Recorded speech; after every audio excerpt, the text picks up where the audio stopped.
என் குழந்தைய நல்லா படிக்கணும், படிக்க வைக்கணும் அப்படின்னு நிறைய ஆசைப்படுறாங்க. அவங்க எப்படி படிக்க வைக்கணும் குழந்தைங்கள அப்படின்னு நல்லா தெரிஞ்சுக்கணும் அவங்க ஜாதகத்தில்.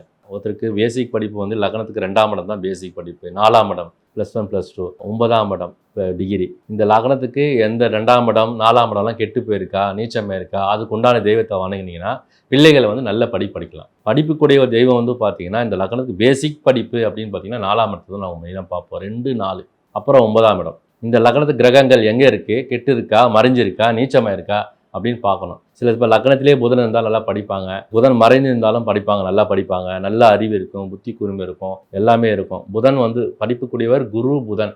இவங்கெல்லாம் வந்து கிரகங்கள் நல்லா வலுத்து இருந்தால் வாழ்க்கையில் நல்லா படிப்பாங்க, நல்ல ஒரு பெரிய லட்சியவாதி ஆவாங்க, நல்ல பேச்சாளர் ஆவாங்க, நல்ல திறமைசாலி ஆவாங்க, நல்ல வித்தைக்காரங்களாக இருப்பாங்க. ஒரு ஜாதகத்தில் லக்னத்திலே புதன் இருந்தாலும் நல்லா படிப்பார். லக்னத்து படிப்பு ஸ்தானத்தில் அவர் புதன் இருந்தால், நான் சொல்கிறேன் 4ஆம் இடத்துல புதன் இருந்தாலும் படிப்பார், 12ஆம் இடத்துல புதன் இருந்தாலும் படிப்பார், 8ஆம் இடத்துல புதன் இருந்தாலும் படிப்பார்.